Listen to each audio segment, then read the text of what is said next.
This is Denise Allen, and it is season 5 of Your Pennsylvania Ancestors. I'm very excited to be kicking off another podcast season. So, this season, if you didn't listen to the trailer, is all about a search for a man's ancestors. So, John Curry died in 1923. He, I suspect, was Scots-Irish, given the last name Curry.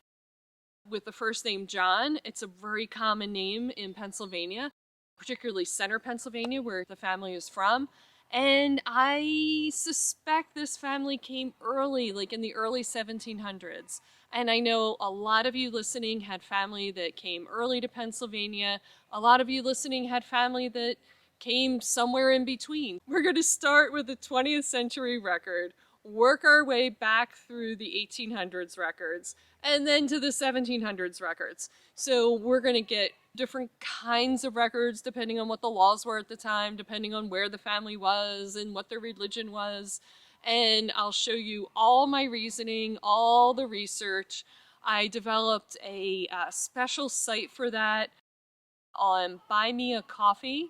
I know it's a fun website, Buy Me a Coffee, and you can join as an inner circle member to the podcast and get access to all those documents, all my notes, all the links that I'm sharing. If you're in the membership area, you can also ask me questions about your own research and how you would apply what I'm doing to what you're doing. So let's kick it off, see what we can do with this death certificate, and hopefully we'll end up in Ireland.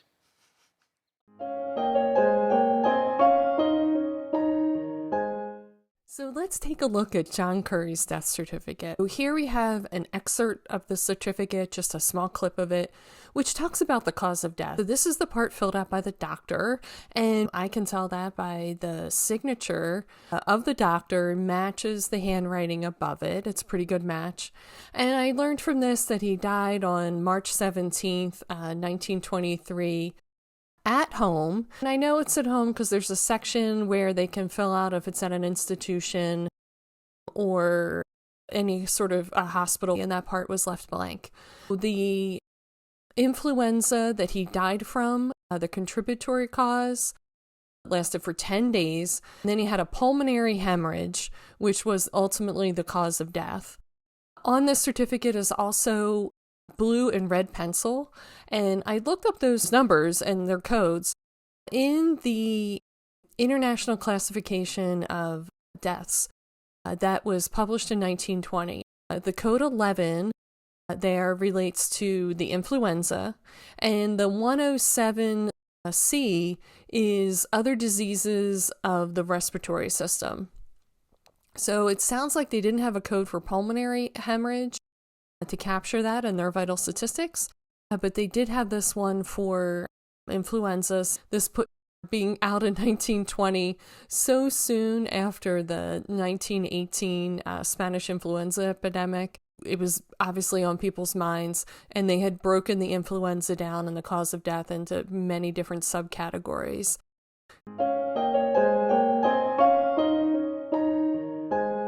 Now, everyone's favorite part of any death certificate that we come across for our ancestors is the part on the left-hand side, which lists the personal information about the deceased. The fun title on the older death certificates in Pennsylvania, it's called Personal Particulars and Statistics. So here's some personal particulars on John Curry.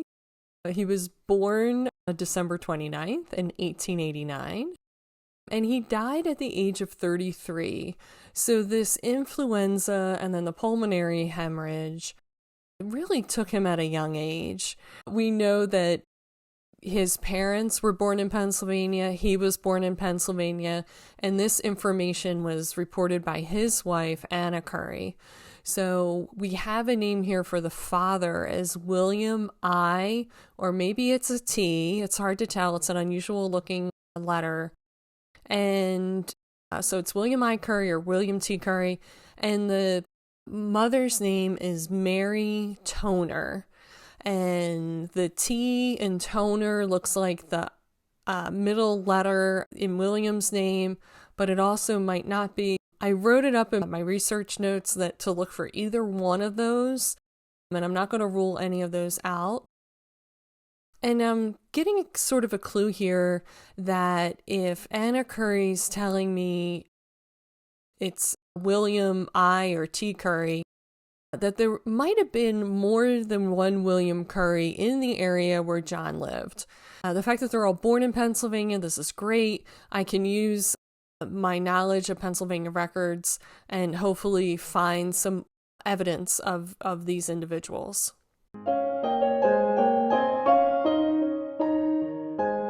Now, the one thing I like to do when I have a death certificate is find out as much as I can around that death.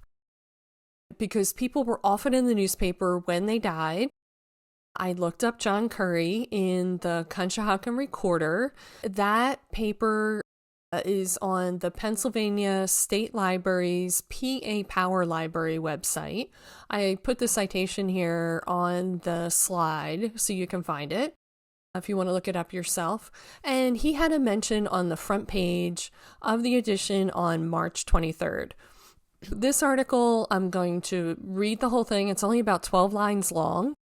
It's not a formal obituary, and it's not a small death notice. It's sort of like if you ran into a friend at the store and they would say, "Oh, have you heard?" That's the way this article reads, and it's kind of great for the number of details.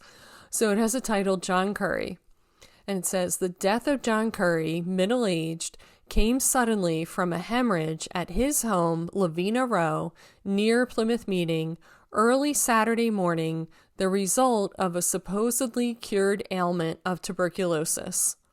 Mr. Curry came to these parts several years ago from Clinton County and has been employed by the Lavino Company since then. He was also very active as a member of the CGE order at Cold Point. The body was transported to his old home near Lock Haven on Monday, and on Tuesday he was interred in the burial plot near his old home." Do you love the details on this article? I now know where John Curry worked. I know that he had an ailment for a while. This article says tuberculosis, and the death certificate said influenza. So I'm wondering now, did he have tuberculosis for some time? Because that was really hard to shake before the age of antibiotics. Antibiotics didn't come out well until the 1920s, 1930s.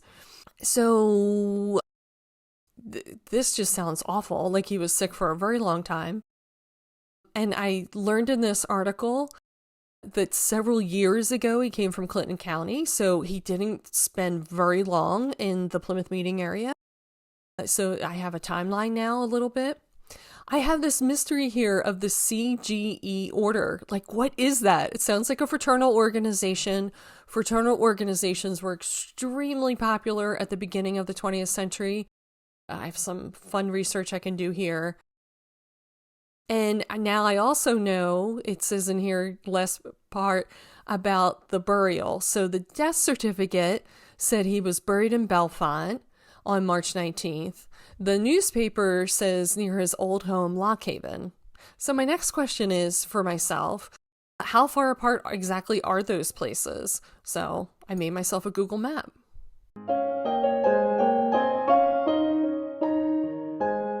Google has a feature where you can make your own map. I put a pin on the location outside of Philadelphia, which is where Plymouth Meeting is, to indicate where John Curry died. And I dropped a pin in Bellefonte, where he was buried. And unfortunately, the pin on the map actually covers up the word Bellefonte, so you'll just have to trust me that it's there.